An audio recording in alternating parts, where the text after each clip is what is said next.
the best team in the NFL. I think after yesterday they showed. I mean, I'll say this, when they're fully healthy, when they're fully healthy, they have to be. But I want to say this too, because I'm not a recency bias guy. I'm not going to get fooled. Let me be clear. The Eagles, because I do believe they'll face again in the playoffs. I don't think this is like an indictment that the Eagles cannot come back and, win again when they face again. I think, like, the reality is, like, the Niners core is just younger than the Eagles core right now. And it's like, a little, maybe a little more fresh this point in the season. Like that Eagles line, you're older. Like maybe it's like as the season goes on, are they going to be able to keep up with every single week? I think that's maybe what I was looking at like this week where it's like just maybe the Niners more fresh, the Eagles really beat up, like kind of thing. Where my main point I'm trying to make is like, even though I do believe the Niners have a better roster, I don't think it's an indictment that the Eagles couldn't beat them in the playoffs. Like I still think the Eagles are right there with them, and the score kind of is like misleading this game. Well, this was one of those like flow momentum games where the Niners just took that momentum and told the Eagles to fuck themselves. Like, you know what I mean? It kind of goes like that sometimes. Yeah, I feel like they got out-coached on like almost every level, but this game doesn't strike me as one of those games where it's like, oh, like the 49ers absolutely dismantled, which they did, but I'm talking about in the long run where it's like, this strikes me as a game where the Eagles are like, okay, that's not happening again. Like, that's not us. Like they didn't show up. Yeah, and it's like, that's my thing is like, if I was the 49ers, I wouldn't want to see the Eagles. I like, even as like, I would use this as my, like when the Saints and Bucks, even when the Saints would beat the Bucks twice a year when they had Brady, where it's like, every Saints fan would get overconfident. I'm like, dude, you're thinking like that. That was when it didn't matter. Yeah. Like and if anything, you're giving them an sign of when it's time. And sure enough, they came and beat us when it mattered. And that's the thing is, I'm just saying the Eagles could very well do the same thing to the Niners. Yeah. I think one of the biggest things to take from these last couple weeks, especially this game, Brock Purdy has been on another fucking level, especially with Deebo Samuel taking these receptions to the crib, to the fucking Baja. Yeah, I mean, it's like, whatever that means. He's literally taking them to the Baja Blast. Bro. Like, whatever that means, he's doing it. It's last 4 weeks, 1,152 yards, 11 touchdowns, 1 interception. I mean, he's cooking. And then Deebo with the 3 touchdown day. That could happen every week for the next. I mean, this could be like a weekly thing as long as the Niners stay healthy. 4 touchdowns, 314 yards for Brock Purdy. Christian McCaffrey had a day. What fucking new? Kittle had a good day. Like, everybody just on the 49ers ate. Their defense shut them down. Like, I was thinking about what I went to bed last night. As you're saying all the names too, it's like we have to say it. It's like, back to, the narratives.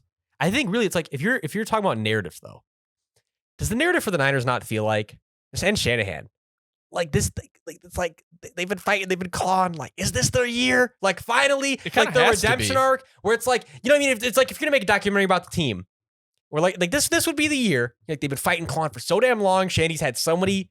I was right there. You got CMC playing at his ultimate best. You have Brock playing his ultimate best. You got a line where Trent's getting older. It's like, yeah, you got to capitalize on it now. It feels like this has to be the year. And like we say, we've been saying this all year. If this isn't the year, you worry about the future. Because it's like, and then if you're a Niners fan, you tell me, what are you talking about? Brock's his best. But again, it's only a matter of time before he's going to demand fat money. Yeah. So I like what you put down here, saying the 49ers shut down the Eagles' run game, and it showed how to beat the Eagles. Yeah, I mean, DeAndre Swift didn't do shit this game. But what I will say is I feel like the Eagles are smart enough to plan around this so when they see him in the playoffs, if they see him in the playoffs, they won't allow that to happen again. Because that is what I will say. Like, the Eagles, like, they couldn't get shit going on the ground. No, and to your point, no, absolutely. Where I think they came with a little bit more vanilla of a run game plan, where it's like, we're going to go to these few read concepts. And the thing is, it didn't work, was shut down, and then they had to abandon the run because they didn't have too much going for them. Where like in the game plan, I think when they see him again, they're going to have so many more run concepts in that game plan. Yeah, they have where to. It's like they have to have a lot of different ways to come at them. Yeah. You got to have traps, you got to have your sweeps, you got to have your pulls, you got to have the inside zone, outside zone. They got to really mix it up because they came with just a few read-centric things. They kind of tried to RPO them out. Look, the Niners are too smart for that. You got to come with a more less vanilla, more colorful game plan.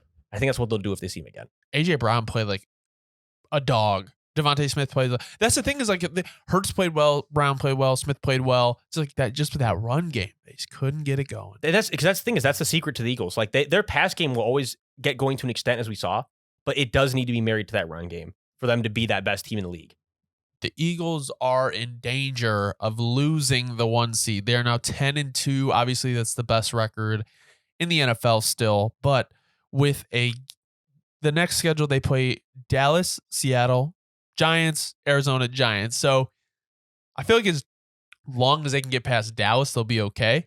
Seattle, maybe just maybe end of the year. Like you never know with teams that are really feisty like this. Like Seattle should be fighting and clawing too, though. Yeah, little extra incentive. So I think this game was kind of like what I don't think people really expected this game to be what it was. I think they felt it was closer, but I don't want to say this game was surprising to me at all.